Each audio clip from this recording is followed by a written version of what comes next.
Part of the Jewish Community Center Association initiative to keep JCC employees informed about what was happening with Israel and the Middle East ever since October 7th. We've had Avi as a speaker, and his ability to explain conflict and the history behind the conflict has been really a great help in helping us to be better JCC employees. So without further ado, I would love to welcome Avi Melvin.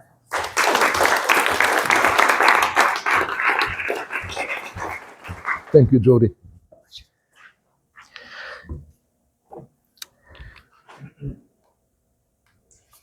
Ladies and gentlemen, good evening. I'm very honored to be here tonight with you. We are now marking more than 2 years after October 7, which is a very dramatic event, a significant milestone in the story of the region, the story of the conflict. And as you probably understand, many people are asking, where are we going? What's going to happen next? And so in my presentation tonight, I will try to address that question. But before we'll do that, we need to do two things. We need to understand where we are right now, and we need to understand what led to October 7 from an intelligence, I would say, intelligence geostrategic perspective. So that's what I'll do tonight in my presentation. You see in front of you the session of the agenda. It has a couple of segments or parts. I will start with some general framing, and then I will address the question, what led to October 7? Then we'll talk about where are we now, and finally, I will offer some thoughts or perspectives regarding what I think will be some major components that will shape the trajectory of the conflict ahead, as well as the trajectory of the region, because the things are intertwined. I'm starting with general framing. You see in front of you the map of Israel, Palestinian territories, Jordan. Let me say a few words about the Palestinian territories. You see this large area that is titled Fatah/Palestinian Authority. This is an area that is known in different names. It's known as the West Bank, Judea and Samaria, Palestinian territories, occupied territories. You can name it whatever you want. The Palestinian Authority, the PA, is an entity that was established following the Israeli PLO agreement from 1993 that is known as the Oslo Accords. The PLO, Palestine Liberation Organization, is an umbrella of different Palestinian groups, and the major one of them is the Fatah organization.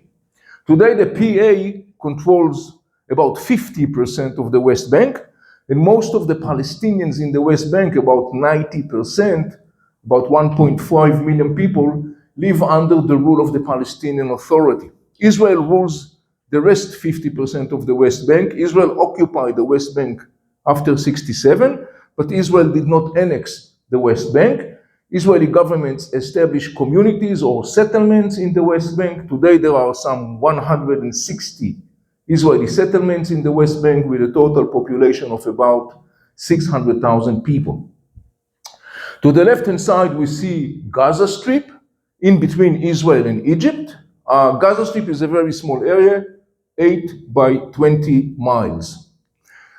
Some contemporary history of Gaza Strip. Between 1948 and 1967, Gaza Strip was ruled by Egypt, but it was not annexed to Egypt.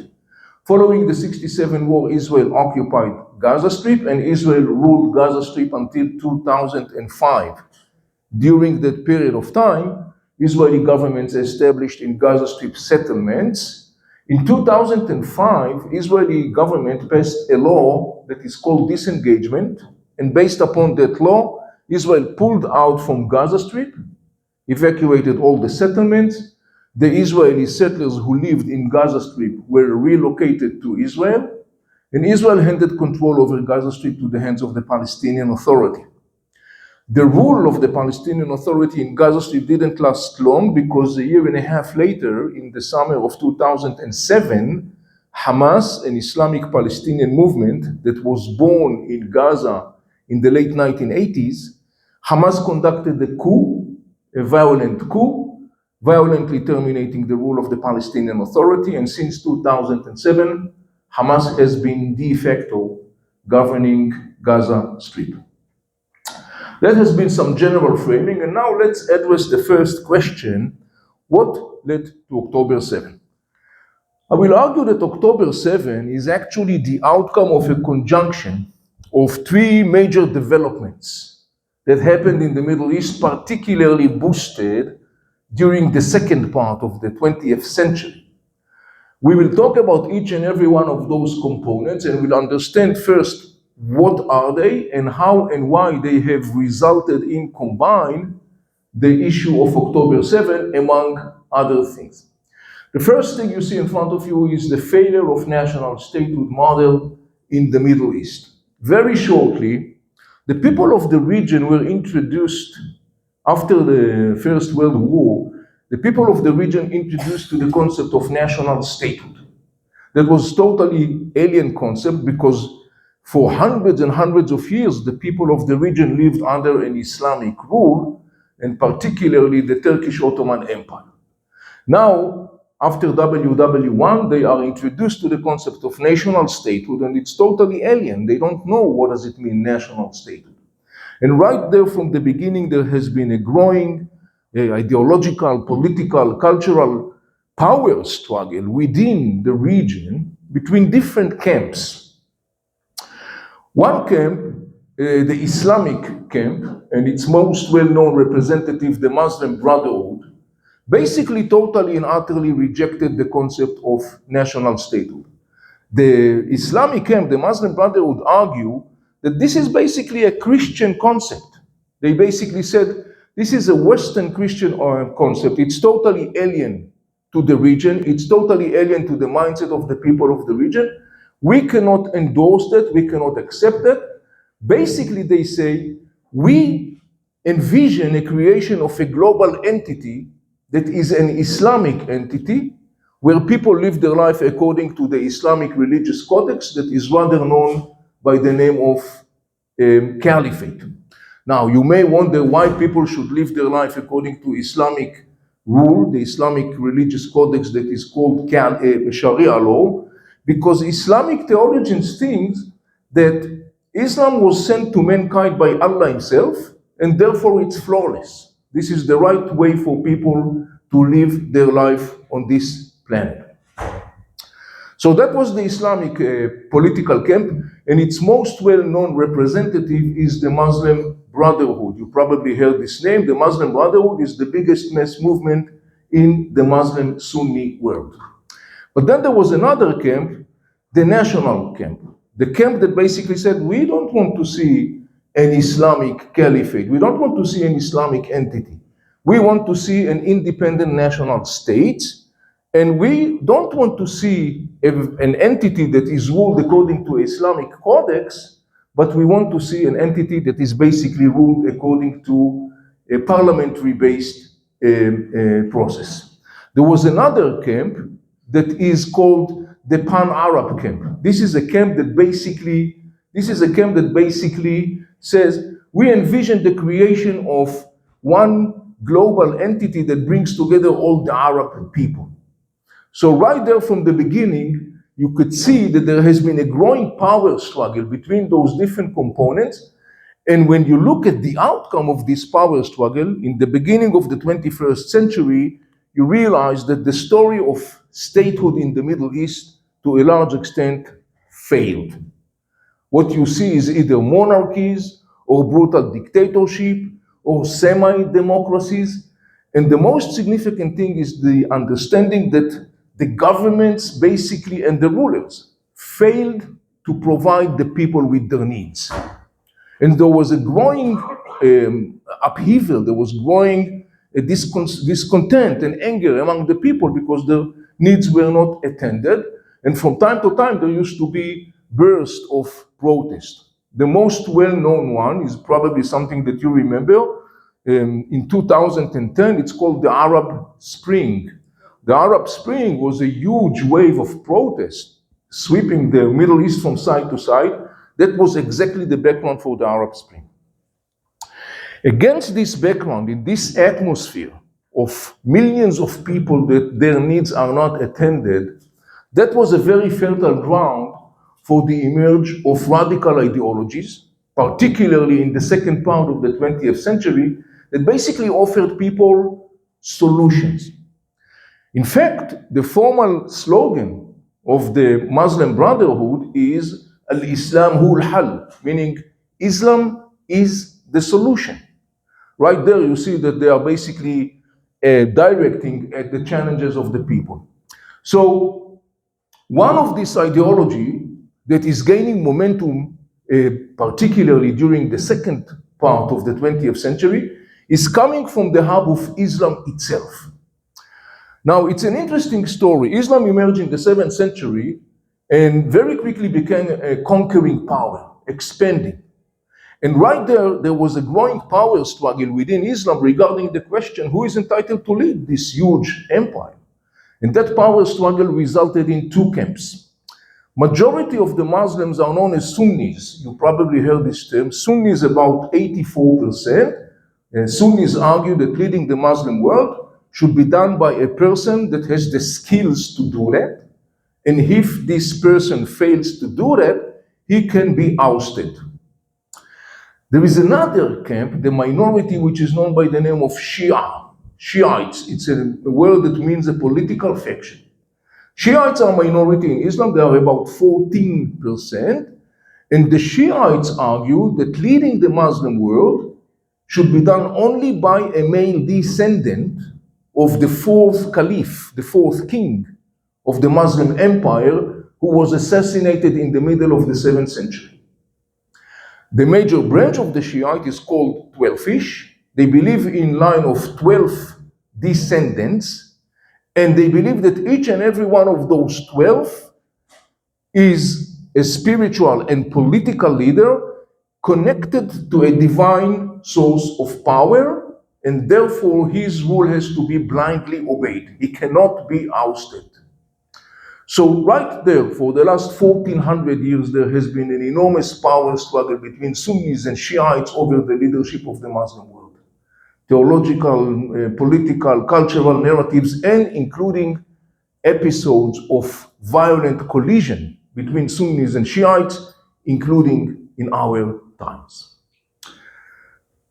When you look at the region, particularly starting at the second part of the 20th century, you notice that both Sunnis as well as Shiite affiliated factors are gaining momentum on the ground. When we look at the Shiite camp, everything colored yellow represents this Shiite camp. The milestone is in 1979 in Iran. In Iran, there is an Islamic coup in 1979. Iran is becoming a Shiite theocracy under the leadership of the mullahs regime. Mullahs are the Shiite clergies. And they are inspired by the vision of creating the imamate, this global Islamic entity that will be ruled according to the Shiite denomination perspectives. As part of that, they are starting to encourage and support the creation of entities across the region that are basically based upon Shiites. The most well-known one is in Lebanon, the Hezbollah. You probably heard this term. Hezbollah is two words in Arabic, which means the party of God. There are 17 branches of the Hezbollah worldwide. So you got Hezbollah in Lebanon that was established by the Iranian regime in the beginning of the 1980s. You got in the 1990s another interesting Shiite factor in the region that you probably heard of. It's called Houthis in Yemen. Houthis are Shiite tribes in Yemen, about 35% of the population. In the mid-1990s, they are establishing their own military power called Ansar Allah, the Disciples of God, and they are massively supported like Hezbollah by the Iranian regime. In Iraq, in the beginning of 2000, when ISIS emerged in Iraq, the Shiites basically constructed a counter force in the shape of militias that are known by the name of the PMU, the Popular Mobilizations Unit. Again, Iraqi Shiite militias that were formed in Iraq in the beginning of the 2000s. But it's not only that Shiite groups are gaining momentum, also Sunnis. In the beginning of the 1980s, we witnessed the birth of global jihad. Global Jihad, one of its branches, is called Islamic Jihad in Palestine, IJIP. The Palestinians are Sunnis, they are not Shiites. In the late 1980s, we witnessed the establishing of Al-Qaeda. 9/11, Al-Qaeda that was established back then in Afghanistan, and later on Al-Qaeda is going to give birth to ISIS. They are coming from the hub of the Sunni radical ideology. Next to Al-Qaeda, we saw Taliban in Afghanistan, again, a Sunni radical regime. In the late 1980s, in Gaza Strip, Hamas was established. Hamas is a word in Arabic which means a religious enthusiasm. It's also the initials of, I will say it in English and in Arabic and I will translate, Harakat al-Muqawama al-Islamiyya, the Islamic resistance movement. I want you to remember this term, resistance. Shortly we'll understand why is it so significant. Hamas formally defines itself as the offspring of the Muslim Brotherhood in Palestine. In other words, ideologically, Hamas is coming from the hub of the ideology that rejects the concept of national statehood. Some people mistakenly thinking that Hamas' ultimate goal is a Palestinian state. That is a mistake. Hamas' ultimate goal is a caliphate, is an Islamic global entity. I told you about this term resistance, and shortly we'll understand why it's so significant. I'll give you a clue. The formal name of Hezbollah in Lebanon is the Islamic Resistance in Lebanon.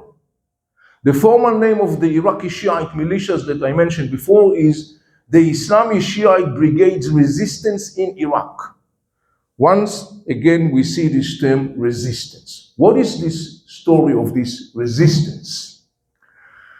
That has to do with another ideology that emerged in the region following WW2. This is an ideology that is known in Arabic by the name of the Al-Muqawama wal-Mumana'a, the resistance and defiance. It is an ideology that centers around the value or the core value of resisting the West. It views the West and the Western civilization as a decaying, declining, corrupted civilization. It views the Western civilization as a threat to Islam, and therefore it vows to eliminate, to resist the presence of the West in the heart of the Arab world and the Muslim world. One other significant core value of this ideology is elimination of the state of Israel through the use of power. Why to eliminate the state of Israel? Because according to that ideology, Israel is an outpost, an artificial entity that was created by the West, the Christian colonialistic imperialist West. Israel has been implanted in the Middle East. Israel is not indigenous to the Middle East, and Israel is a rapist entity because it occupied Palestine. And so the ideology of resistance says one of our major goals is to liberate Palestine. The combination of these ideologies, meaning the caliphate vision of the Sunni camp, the imamate vision of the Shiite camp, the weakness of the national statehood, the growing challenges of the people of the region, the urge for real answers for real problems, together with the story of liberating Palestine in the name of the resistance, all those components together are going to give birth to an enormously powerful axis that has been shaping to a large extent large parts of the region for the last 40 years. This is an axis that is known by the name of the axis of resistance. It basically brings together both Sunnis as well as Shiite groups that I mentioned before. They are cooperating together in this structure. massively armed and supported by, first and foremost, the Iranian regime. In addition, the Sunni component of that axis, like Hamas, for example, are massively supported by Turkey and Qatar, two regional Sunni players. And the axis of resistance became one of the most significant and powerful factors shaping the trajectory of the region and the trajectory of the Israeli-Palestinian conflict. And the way it shaped was in one direction, more and more escalation. There is something interesting about this axis, other than the fact that it brings together Sunnis and Shiites. Remember, Sunnis and Shiites are hostile one to the other, yet they are cooperating in this frame. Other than that fact, there is another significant fact, and that is the fact that the elements of this axis, both the Sunnis and the Shiites, are acting as a state within a state. Massively armed, each and every one of those factors is simultaneously acting as a legitimate political power in its own homeland, but at the same time, holding independent military might that is bigger than the military might of the state. For example, in Lebanon, Hezbollah, massively armed by the Iranians, is much more powerful than the Lebanese army. And the Hezbollah in Lebanon used its weapon to dictate its will upon the Lebanese people. To the point, the Lebanese basically says, we are occupied from within by Hezbollah and Iran. They are correct. Hamas conducted a violent coup in 2007 with its weapon, terminating the rule of the Palestinian Authority. Yet at the same time, Hamas is part of the Palestinian system. Hezbollah is part of the Lebanese system. Iraqi Shiite militias, the same story. They are part of the Iraqi political system, yet at the same time, they are using their independent military might to dictate their will and their agenda and ideologies upon their own brothers and sisters in their own homeland. That created the situation of a state within a state.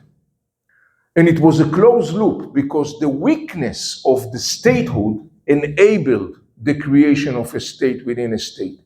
And when a state within a state is established, it is further weakening the establishment of the already weak statehood.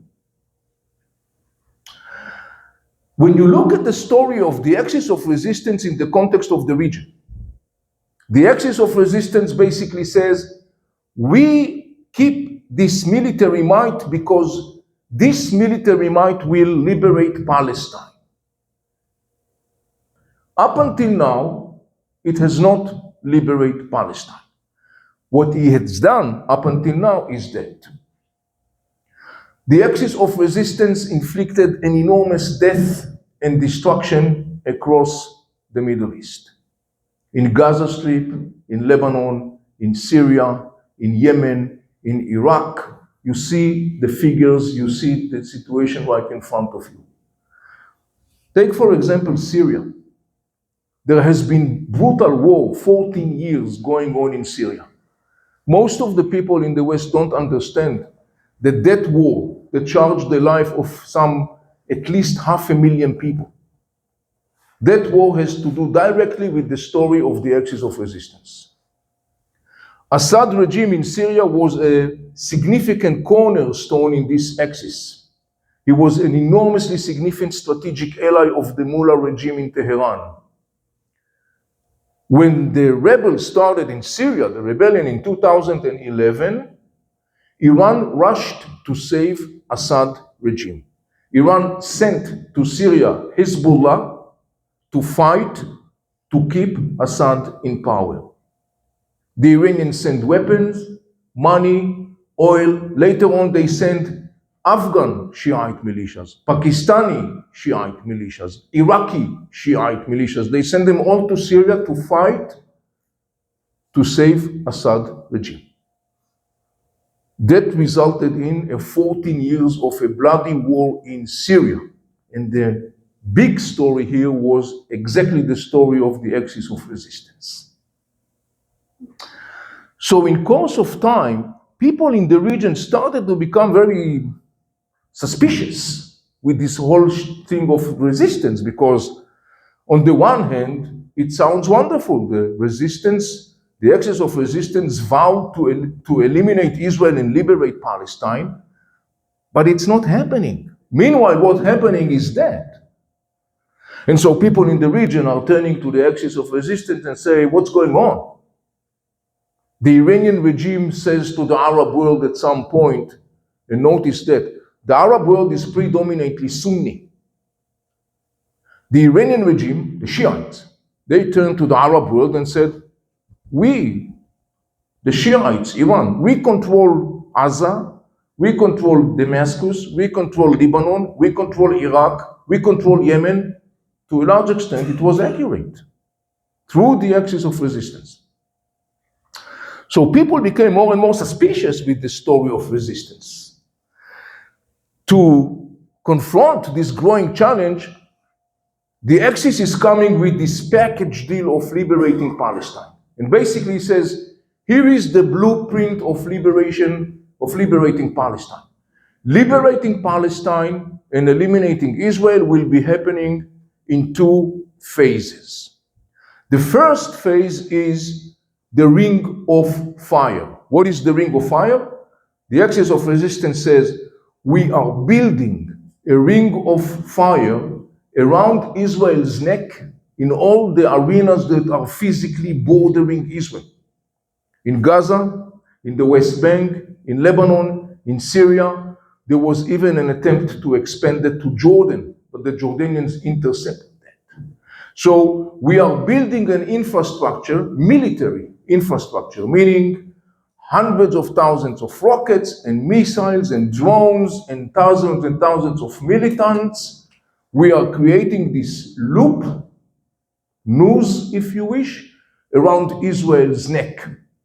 And then come the second phase. The second phase is what is called in Arabic Wahdat al-Sahat, which means unifying of the arenas.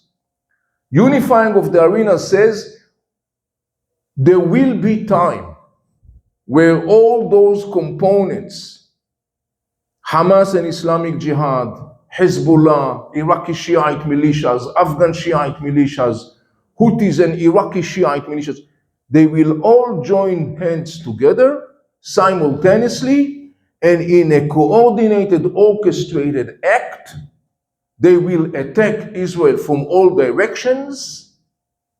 That will be the unifying of the arenas. As far as Hamas was concerned, unifying of the arenas has a date. The date was October 7. That was the process leading to October 7. We are looking at something that was brewing for decades across the region. We are looking at something that brings into that big story of power struggle, of ideologies, of the crumbling statehood in the Middle East, of an ancient power struggle within Islam. All those components in the second part of the 20th century and the beginning of the 21st led to October 7. The interesting thing is that Hamas' impression was not totally baseless, because in the months before October 7, there were meetings of Hamas leaders and its colleagues of the axis of resistance. The meeting took place in Lebanon, in Syria, in Baghdad, and in the summer of 23 in Iran. And what Hamas heard from his colleagues was, إحنا جاهزون, meaning we are willing, ready, and able. Hamas is thus launching October 7 attack, believing that the time of unifying of the arenas has come. So now we are 2 years and more after that event, Where are we now? We are looking at what we call in the intelligence perspective, domino effect. The bottom line of this domino effect, the axis of resistance for the first time ever in the last 40 years, the axis of resistance is defeated. It starts with the war between Israel and Hamas. You may remember that in October 8, Hezbollah in Lebanon is starting to poke Israel. And the exchange of slaps between Israel and Hezbollah is expanding in 24. And before you know that, in September 2024, you got the big story of the beepers. You may recall that, the story of the beepers, and then the elimination of the whole senior leadership of Hezbollah, including Hassan Nasrallah. 1 year after October 7, in November 2024, Hezbollah is defeated. Lebanon and Israel signs a ceasefire agreement. Hezbollah is the most powerful component of the axis of resistance. The defeat of the Hezbollah is going to create a chain reaction. The next domino to fall is in Syria. 2 weeks after the Israeli-Lebanon ceasefire agreement, Assad regime in Syria is falling down. 2 weeks after 14 years of a bloody war. The reason Assad regime falls down is because Hezbollah could not support him anymore. Iran could not support him anymore. He didn't have enough soldiers to send to Syria to try to save Assad. So within 2 weeks, Assad regime is falling down. And the rebels in Syria, massively backed by Turkey and Qatar, are basically taking over, and they are Sunnis, not Shiites, and they have a long blood revenge to take from Hezbollah for what he has done for the Syrian people. Because the Hezbollah are Shiites. And they are taking their revenge. The next domino to fall is in the summer of 2025. June 2025, 12 days war between Israel and Iran. You may remember that. The interesting thing about that war, one of the interesting things, is that one of the first things that Israel is doing immediately when Assad regime is falling down, Israel is taking out all of the anti-aerial capacities that Assad regime had. There was a thought beyond that. By doing that, Israel paved an aerial corridor. And when the war with Iran is taking place in 2025, the Israeli Air Force is dominating the Iranian skies because Israel took out those anti-aerial capacities. All in all, when you look at the story of this domino effect, the region is looking at that and the region is shocked because that has been the first time since this axis emerged 40-something years ago. That has been the first time this axis has been defeated, and not less significant, that has been the first time that the region looked at the axis of resistance and basically says, well, it can be defeated. Because up until October 7, the axis of resistance was viewed at large across the region as non-defeatable.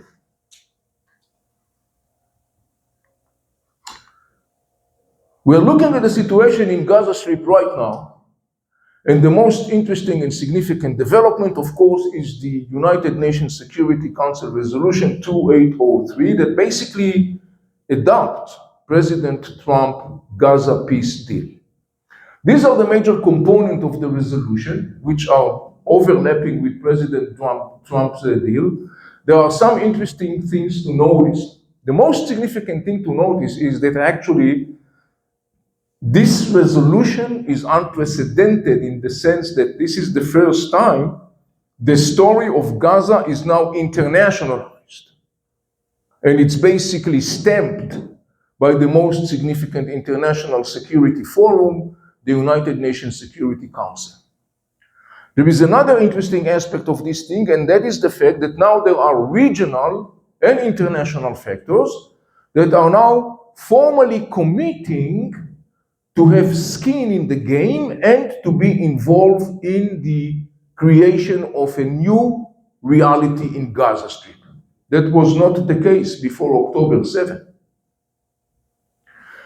So here you have some sort of like a roadmap that portrayed what should be done in order to create a new reality in Gaza Strip. One of the most significant components is the ISF, International Stabilization Force, that has a 2-year mandate.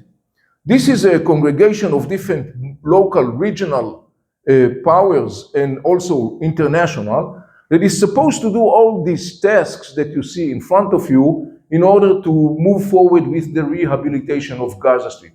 One of the most significant components, according to the United Nations Security Council resolution, this body is empowered and has the mandate to disarm Hamas.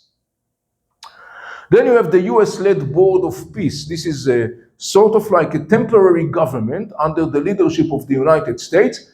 This is a government that brings in both regional and international factors, and the task of this government is actually to take control and responsibility for the rebuilding of Gaza Strip, managing the situation in Gaza Strip, and creating the conditions for a Palestinian self-rule in Gaza Strip that later on will maybe lead to a Palestinian statehood.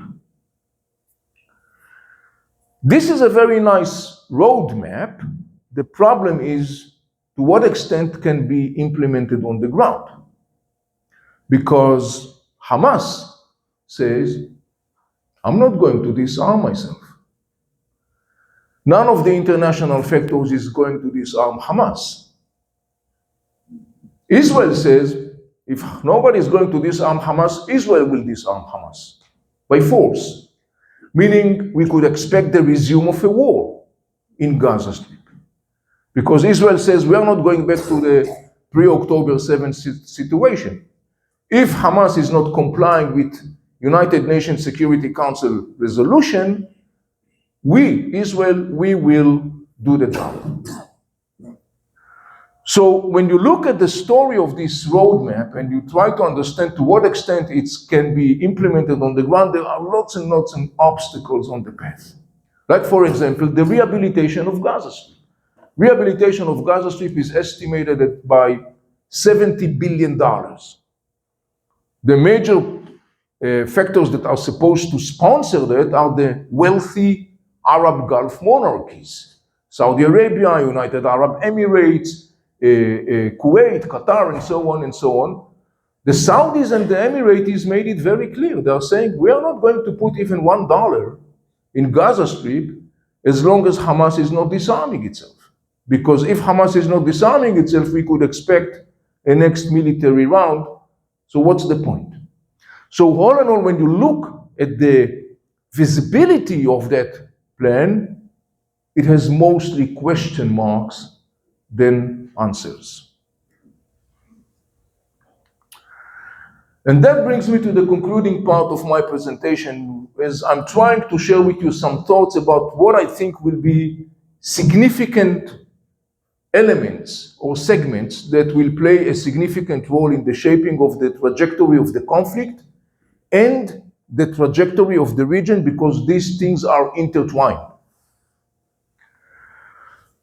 Let's start with what I talked about when I was talking about statehood and semi-state. We talked about Hezbollah and Hamas and Iraqi Shiite militias and other examples. Before October 7, there was a growing understanding in the discussion in the region that the situation where you have a government and a parliament and a military forces, but at the same time, political parties that are legitimate political players are holding their own independent military might, that is non-acceptable. That is a recipe for a disaster. That sentiment existed already before October 7. You could imagine that following October 7, it has been enormously boosted. I mean, think about it. If we try to illustrate, think about the situation that in the United States of America, you got the armed forces You got the Navy and the Army and so on and so on. And then the Republicans have their own military power, and the Democrats have their own military power. That's a recipe for a disaster. So the sentiment that talks about no more tolerance toward semi-state entities, that sentiment is enormously boosted following October 7. The best example I can share with you is Lebanon. The Lebanese people are saying we are allegedly a state. Yes, we have a government, an army, and parliament, but it's facade. Because the real boss in Lebanon is Hezbollah with his weapon. And so now in Lebanon, there is a Lebanese government following October 7 that for the first time ever since Hezbollah emerged, the Lebanese government says to Hezbollah formally, you have to disarm yourself. Moreover, the Lebanese government ordered the Lebanese army to prepare a plan to disarm Hezbollah. Spoiler alert, it's not going to happen. The army cannot disarm Hezbollah. So you got here an interesting situation where Lebanon is now in the midst of a very significant power struggle between its sovereignty as a state and the rule of the Hezbollah. And you know, these are some of the posters that were published in the Lebanese media. This one to the left is very interesting. This one to the right shows you how the Lebanese are now raising the Lebanese flag, and they are tearing apart the Iranian flag that actually was covering the Lebanese flag. This one to the left is interesting because you see the soldiers and the Lebanese flag, and the script in Arabic read Sha'ab Jaysh Dawla, which means the people, the army, and the state. This is today the formal definition of Lebanon. Lebanon today design itself and define itself as the people, the army, the state. That was not the formal definition of Lebanon before October 7. The formal definition of Lebanon before October 7 was Al-Sha'ab, the people, Al-Jaysh, the army, Al-Muqawama, the resistance. Who was dictating that identity? Hezbollah. The same story repeats itself with the Palestinians. The Palestinian president Mahmoud Abbas says to Hamas, we can't accept a situation where you continue to keep your independent military might. The same story happens with Iraqi Shiite militias. In other words, what we are looking at is an enormous power struggle, and the outcome of this power struggle are enormously significant in the context not only of the trajectory of the conflict, but the context of the trajectory of the region. Spoiler alert, the odds for dramatic shift, meaning the restoring of the sovereignty of the state, as of today, those odds look slim. The meaning of that, as you could understand, is not positive, at least as of now.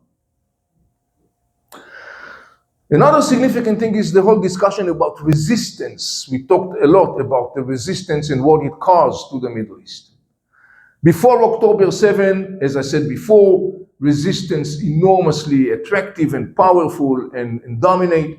Following October 7, there are totally different voices, particularly because of the disaster that happened in Gaza Strip, that Hamas inflicted upon Gaza Strip when he launched October 7 attack.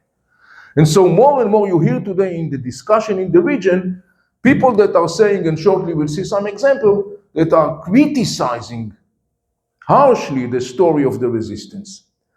But the interesting thing is that with all this criticism, following October 7, with all the disaster that happened in Gaza Strip because of the war that Hamas inflicted in the name of resistance, the interesting thing is that there are still people in the region that are yielding, that are subscribing to this slogan of resistance, including within the Palestinians. This is something very significant again, because the outcome of this power struggle will impact enormously the trajectory of the conflict as well as the trajectory of the region. If people of the region will be able to more and more detach from the story of resistance, that's a good news.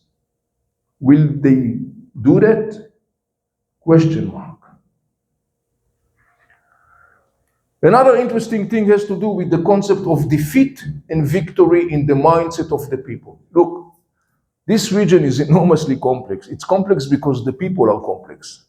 The mindset of the people is enormously complex. One of the great examples is the story of defeat and victory. Post-October 7, you find an interesting discussion vis-a-vis the whole story of who is the victorious and who is defeated in the Arab world. So you see, it's very interesting because it reveals the complexity of this whole mindset. To the left-hand side, you see this poster. This is done by artist. He's Kurdish, by the way, Dihwar Ibrahim, and he's doing this cartoon, and it's very interesting. I don't know if you can see, but what's the message here? You see a painter, right? And he's drawing a picture, right? Do you identify the painter? It's difficult. The painter is a very well-known media news network that is called Al Jazeera. Did you hear the name Al Jazeera? If you look at you see this is Al Jazeera logo, this is the television, and he's portraying a picture of victory. These are Hamas militants, they are marking V.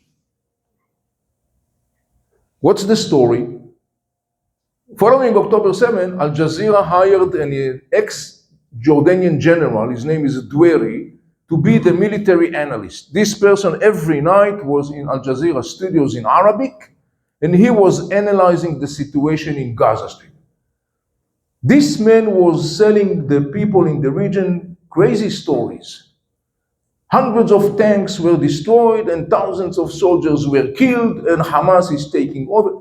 And people in the region were like saying to him, where did you come from, the moon? Don't you see what's going on in Gaza Strip? Gaza Strip is destroyed.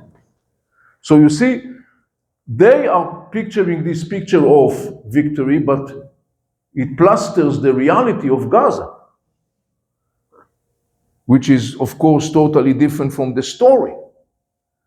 To the right-hand side, you see this one, which is another interesting illustration. You see two figures. This figure here represents Hamas, and this one with the yellow ribbon right here represents Hezbollah. You see that? The guy that stands, Hamas, says to the person sitting in Arabic, he says, you also are victorious? And the guy sitting in the wheelchair says, yes, we won. Now, it's funny and so on, but it's in the end of the day, it's very significant because it deals with a mindset. And I can tell you there is an ongoing discussion regarding the question, who is the real winner of this whole thing? So you will find people that I would say represent a more realistic and rational outlook that basically says, what triumph, for God's sake? Gaza Strip is destroyed, Hamas is beaten, what triumph you're talking about? But you will find people that are basically saying, well, the very fact that Hamas is continuing to stand 2 years and more into this war, and the very fact that most of the people of Gaza Strip still remain in Gaza Strip, this fact for itself is a triumph.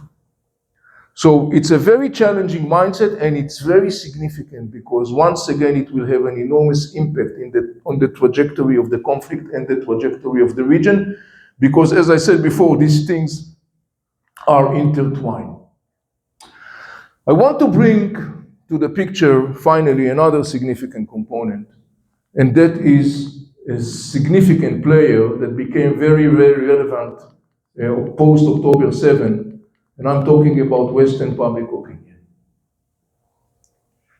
Western public opinion is not any longer an observer in a show. It is directly involved, it has a skin in the game, and I would say very challenging, sort of speaking, disturbing or troubling. It basically has a very significant negative impact in the context of the trajectory of the conflict and the trajectory of the region. It's not a secret, we are familiar with the voices that we see in large sectors within circles in the West, particularly academia and campuses and other places, that it's very clearly, this has become a very prominent message, this legitimizing Israel. By doing that, you are on the right side of history. But the question is really, is it so? Why do we have to question that?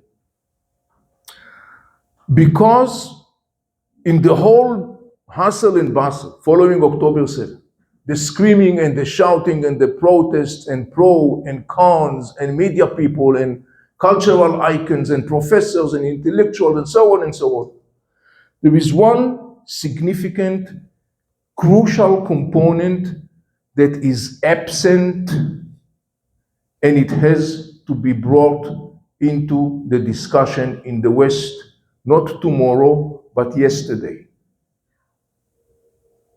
What is absent is not advocacy.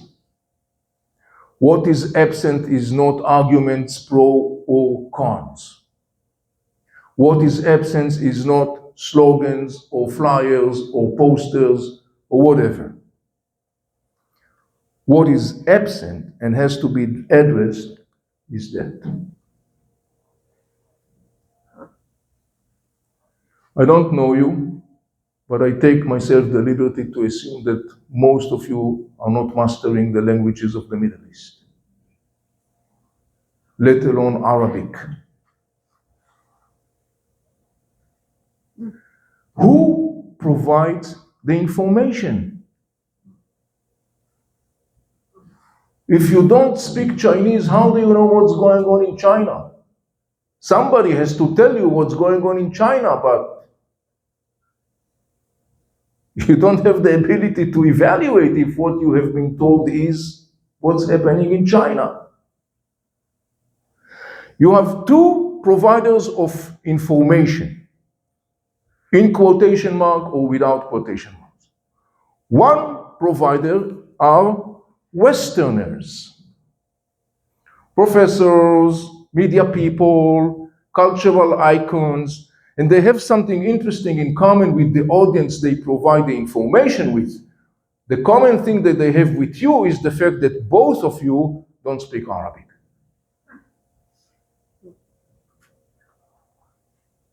Where do they take their information from? Al Jazeera, or our books or articles, which is all good, fine, that's fine. But then there is another provider of knowledge, and these are Arabs or Palestinians in the West that are providing the knowledge differently from the first camp.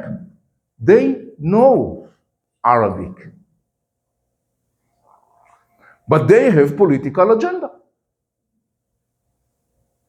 So accordingly, they will provide what fits to provide, and what is not something they would like to provide, they will conceal it, taking advantage of the very simple fact that none of you can evaluate what's the validity of what they are saying.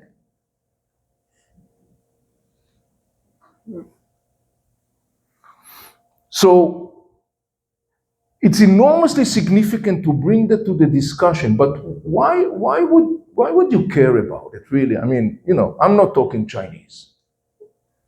You don't talk Arabic, or you don't speak Arabic. Why would you care about it?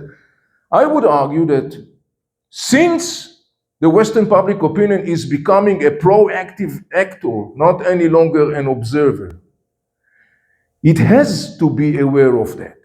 It has to bring that to the discussion, because as long as it's absent, what you have is a language gap that fuels polarization.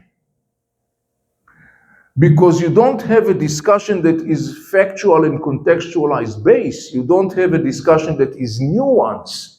You have a discussion that is a food fight. Because it's about narratives and slogans and buzzwords and emotional mindset. So it's the interest of the West to bring that to the discussion, so it will prevent further polarization and will enable to generate a constructive conversation. And I want to look at this through two very powerful examples. Resistance. Resistance became one of the most, maybe even the most powerful slogan that echoed within circles that are dislegitimizing Israel. Resistance in those circles has been glorified, romanticized, and idealized. It's very clear why. Because it resonates with an emotional mindset. It sounds romantic. Learn to resist. Fight back, resist against something that is evil, and so on and so on. It sounds great, it sounds wonderful. No wonder it became so warmly embraced by those circles. You can't blame them, because they don't know what the people of the region are saying about the resistance. Do you think that the students that are echoing resistance know what these people are saying about the resistance? Hamas inflicted destruction upon Gaza in the name of the resistance. This is the previous Palestinian ambassador to Ivory Coast. The resistance is a lie that inflicted an enormous disaster upon the Arab world. Saudi commentator says that. Iraqi commentator says the slogan of resistance has drowned the Arabs in death and destruction. You see the gap? It's totally two sides, opposite sides. In the Western discussion, in those circles, it's romanticized, while the people of the region are saying, this is death and destruction and havoc. But those voices are absent from the discussion, and they have to be brought into the discussion.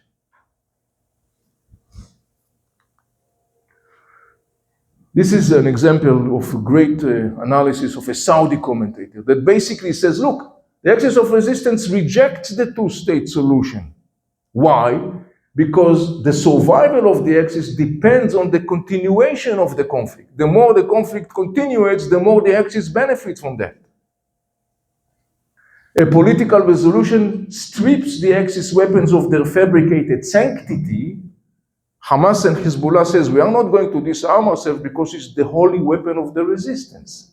And he is saying this is a fabricated sanctity, revealing that their deployment has often been a means of dominance domestically and regionally, rather than a project of liberation. This is a very significant observation, because at the heart of this romanticization of resistance is the concept that resistance equals liberation, freedom. It's the totally opposite. Resistance means subjecting to radical ideologies and death and terror.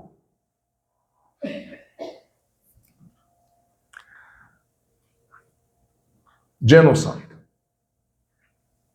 It became very common, right? How many people in the West are familiar with what you see right in front of you? This is a conference held by Hamas in September 21. It's called Wa'ad al-Akhirah in Arabic, the promise of ends of days. It ended up with a formal document of 20 articles that basically explain what's going to happen to Jews after Israel is going to be eliminated. This is Article 16. You don't want to know what Article 14 and 15 are saying. You can guess.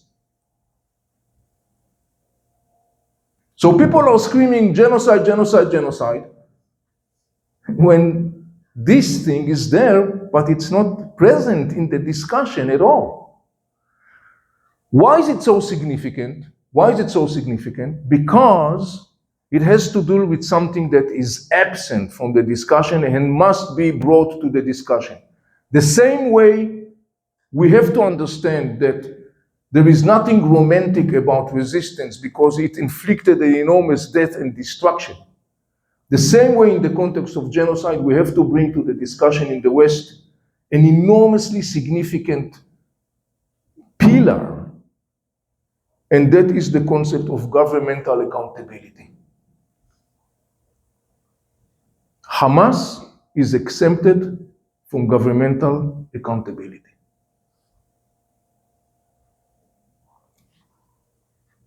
But this is what people of the region are saying about it.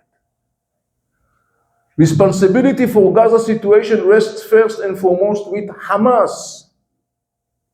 Palestinian commentator says that, and believe me, he's one of many. Gazans are holding Hamas directly responsible for their dire situation. Egyptian commentator. And then you have another Palestinian commentator who says, who holds Hamas accountable for the death and destruction inflicted upon Gaza in the name of resistance? That concept of governmental accountability is not mentioned, and it should be mentioned whenever people are coming with the issue of genocide. Whenever people are coming with the issue of genocide and screaming genocide, other than directly addressing that false argument, it's important to say to people, look, the significant thing to bring to the discussion is the story of governmental accountability and the fact that in Western discussion, because this is not represented, what you see is that Hamas is exempted from responsibility.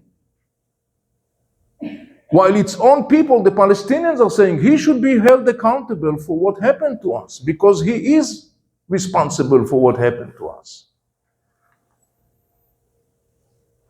Because in the end of the day, when you bring those perspectives, this is what you bring to the discussion, which is lacking, but it's very much needed, and that's why it's very relevant in the context of the Western public opinion, because it's not any longer an observer.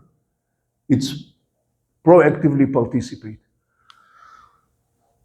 This is the key message that has to be inserted into the Western discussion, because this is what the people of the region are saying. And it's absent from the discussion. Hamas has to be held accountable, because when you are exempting Hamas, you are dooming Palestinians to future without a hope, with life without a hope. That has to be. And then you can circle back and say, okay, once you understand that, do you really think that by screaming genocide and resistance, you are standing on the right side of history? You may want to rethink that. That has to be brought into the discussion in that regard, because it's very relevant.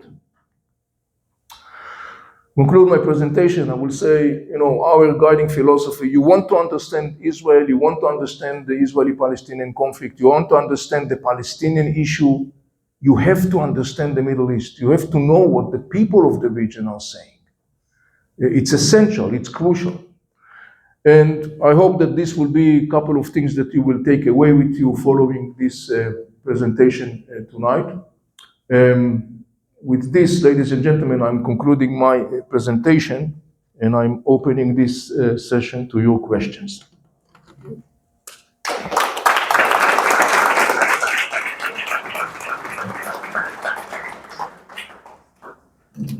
This gentleman over there is...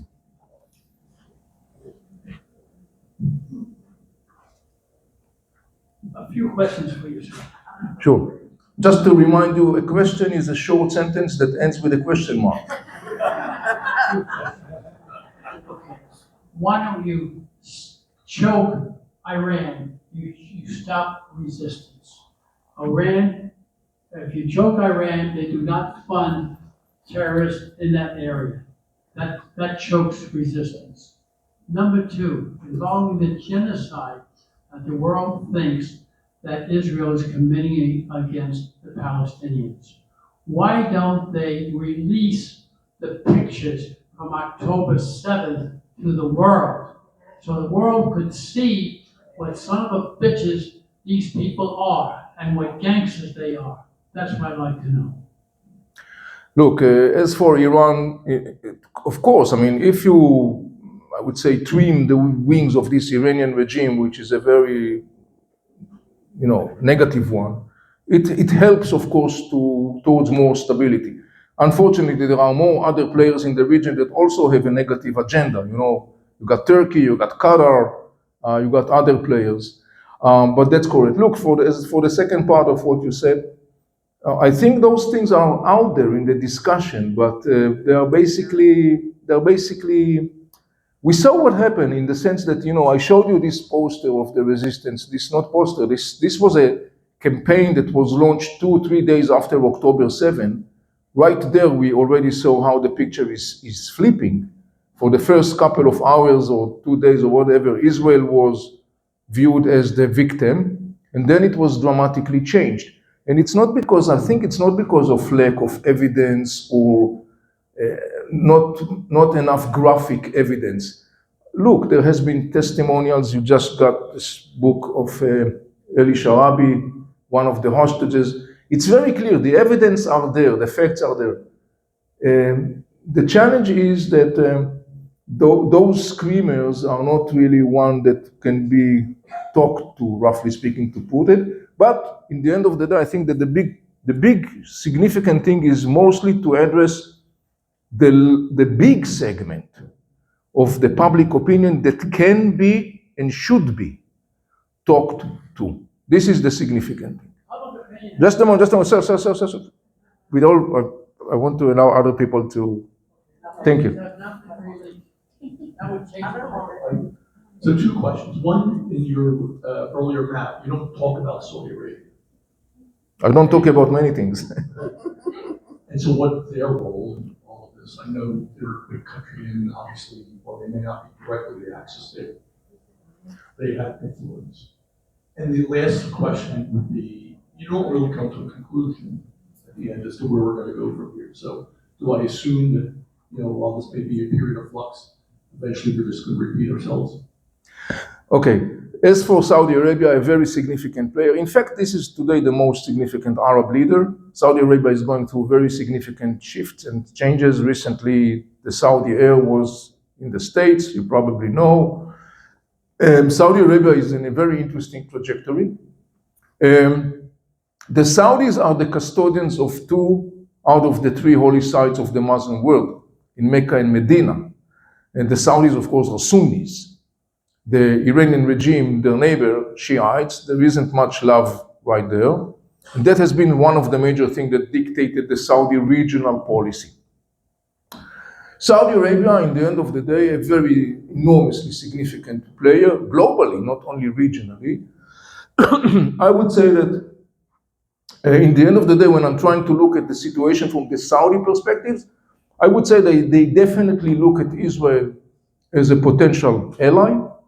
They definitely include Israel in their plans to the future as something that is part of their multi-layer strategic reconfiguration and reconfiguration of power. I think that in the current political structure in Israel, the Saudis will not move forward.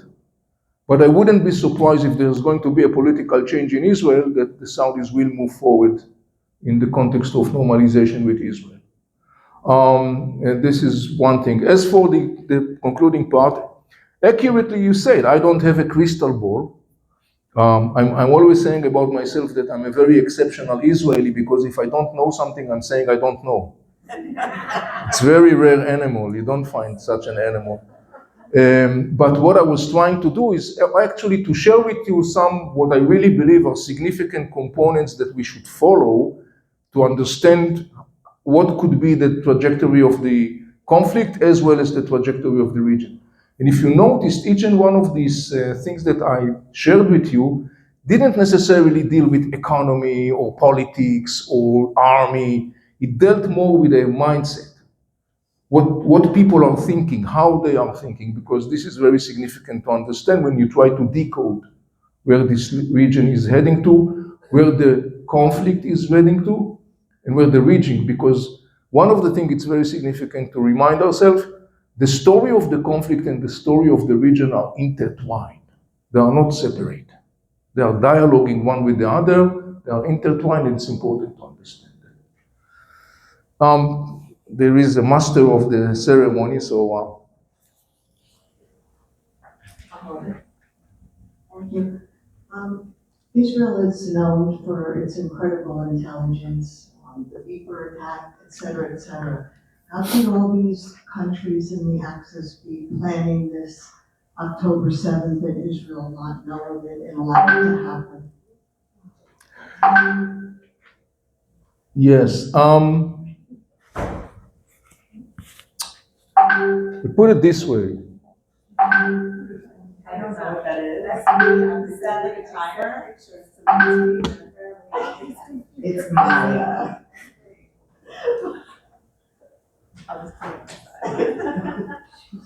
My team makes us send pictures, and I did it, and apparently that never happened before. Sorry. It comes in this dramatic question. There is a reason for it. Look, you're right. I mean, the Israeli intelligence was fully aware of the challenge of the axis of resistance. But all in all, when you look at the guiding lines of the Israeli security strategic policy prior to October 7, it was roughly basically, in the end of the day, leaning towards a policy that says, look, we are aware of the challenges, we understand it's a significant challenge, but we don't take preemptive, massive, drastic moves for different reasons. By the way, all of the reasons were very valid. Rather, the Israeli policy was more along the line of containing, self-restraint, and here and there taking some tactical move in order to erase immediate threat. If I try to illustrate it, I would say that before October 7, the guiding philosophy in Israel was contemplate first and maybe later shoot. Post-October 7, it's the totally opposite. First shoot and then contemplate. We see that in Gaza, we see that in the West Bank, we see that in Syria, we see that in Lebanon, we could see that in other remote areas. So there was recognition of the challenge, but for different reasons. In the end of the day, that was the policy that has been chosen prior to October 7. Now it's, of course, dramatically changed post-October 7.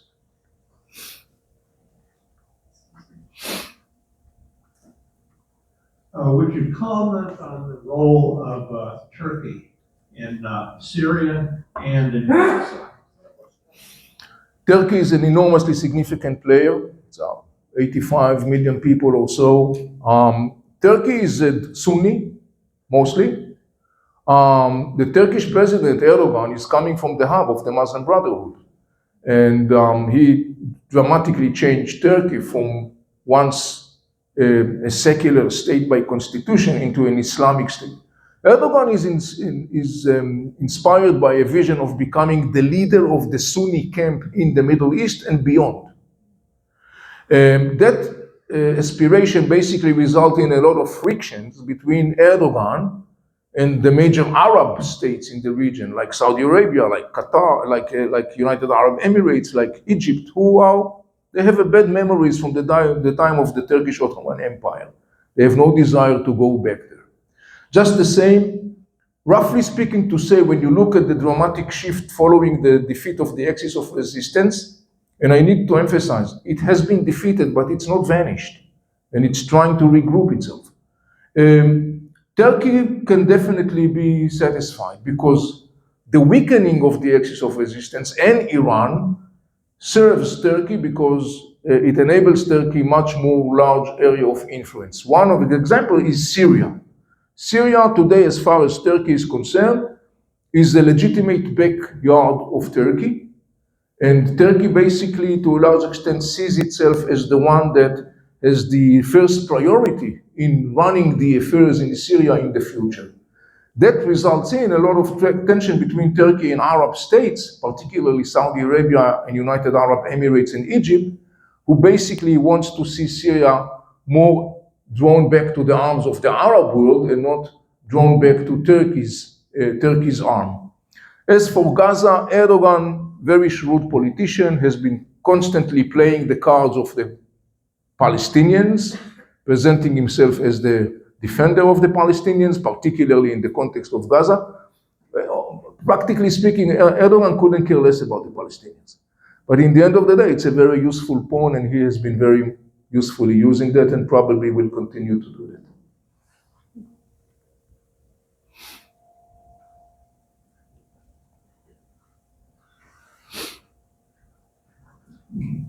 Thank you for a very interesting and provocative lecture. One thing that I have not been able to either discern through readings or in my own mind is to understand how uncoordinated Hamas and Hezbollah were on October 7th. Why Hezbollah did not conduct the same kind of invasion that Hamas did. Is there an explanation? There are a couple of explanations. In the first hours in October 7, in the north, on the Hezbollah side, there was clearly some sort of vague or embarrassment on the Hezbollah side because they didn't exactly understood what's going on. On the ground, it was interpreted in the sense that on the Israeli side, we could see the gathering of Hezbollah forces in proximity to the Israeli-Lebanese border. But at the first hours, it was very clear also at the same time that there was unclarity on the Hezbollah side what exactly is happening and what they are supposed to do. And that gap of couple of hours, which seems to be like some shortcut of instructions coming from the top level of Hezbollah down to the field, in the end of the day, I think that was the major reason for the fact that the Hezbollah did not join in, practically speaking. There has been explanation, which maybe partially is accurate, that says that Hezbollah was furious with the fact that Hamas notified Hezbollah very shortly before the attack. Hezbollah was furious because of two major reasons. One, it basically kind of like caught Hezbollah off guard, not prepared. And second, because Hamas didn't share the timing, because Hamas was suspicious about potential leaking of the information to the Israeli intelligence. But the big story in the end of the day goes back to Tehran.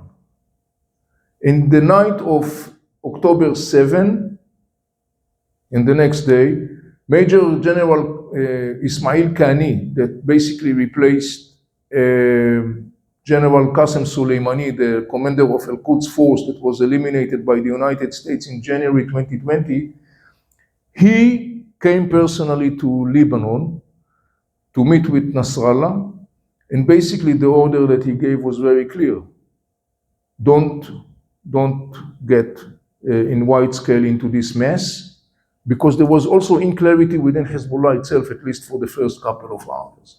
The bottom line is that the Iranian regime was basically saying, we have not decided the timing, and we are the one to decide the timing.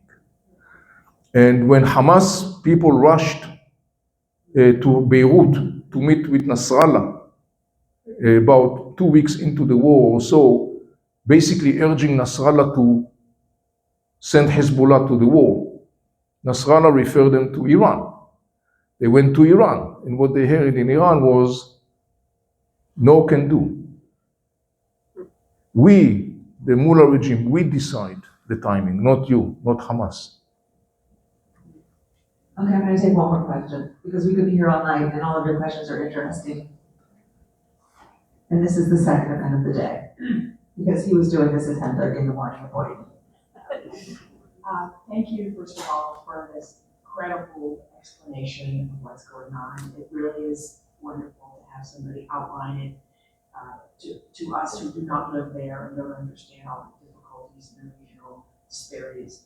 My question is, when Israel had control of the Iranian skies, why didn't they destroy Iran's bombs? That's a very easy question. I don't know. Honestly, I don't know. I mean, my knowledge on that is, I think, exactly like yours. I can tell you that there has been different estimations as of the outcome of the results of the attack on the Iranian nuclear sites.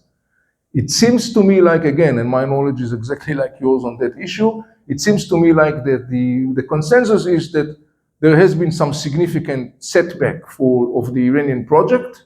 Not so sure total elimination. And I think that will be an accurate reflection of the story or the reality on the ground. Beyond that, I really just don't know. So before we conclude, I just want to say we obviously are very passionate about Israel and about supporting Israel. What can we do from here?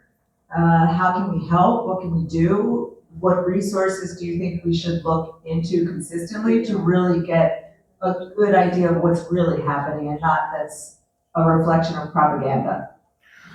Well, as I said before, I think that it's important to bring this perspective of the gap of language. I think it's very significant. Just to insert that small quote unquote fact, because every time I bring that fact in discussion, I see the expressions on people face. It's interesting. It's almost the same similar expression. People hear that, they look at me, they look and then say like, dang, yeah, you know what I'm saying? Like, oh yeah, how did I didn't think about it? But it's exactly the point. Sometimes you bring something that is so obvious that nobody sees that because it's so obvious, but you have to bring it. We need to insert the fact that I said before. There is huge part of the story that is absent from the picture because people of the discussion in the West don't speak Arabic. The discussion in Arabic presents a very different story from the one that is being echoed in those circles. And I would say something like that.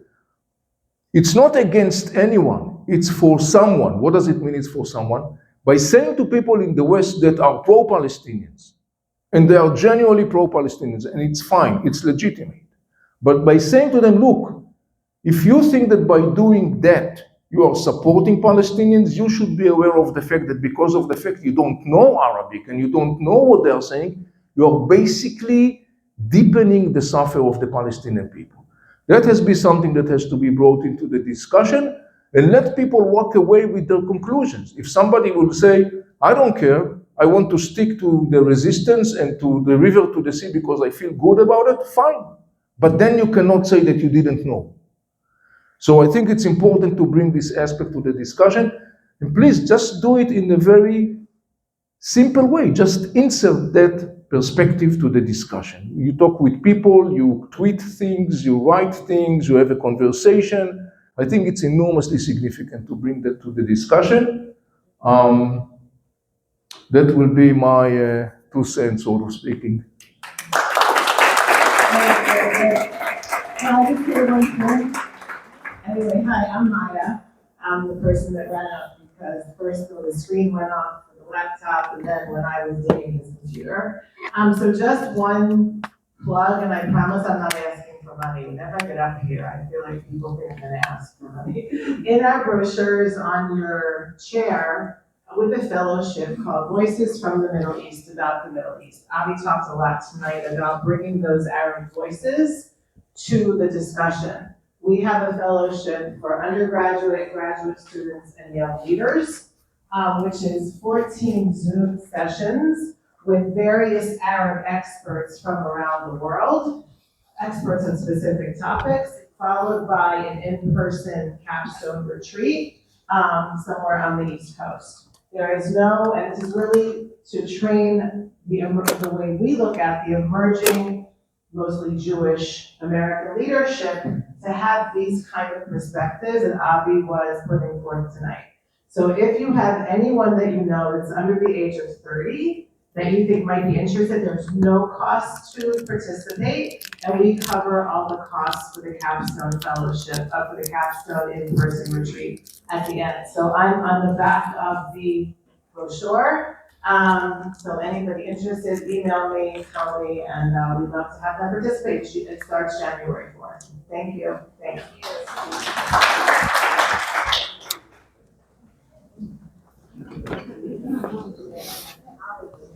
Thank you, everyone. Drive safely, and we look forward to seeing you back here.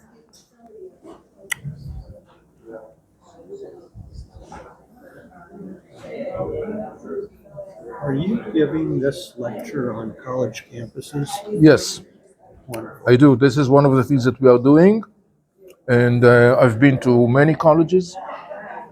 I had a 10-month tour to the States, North America, between September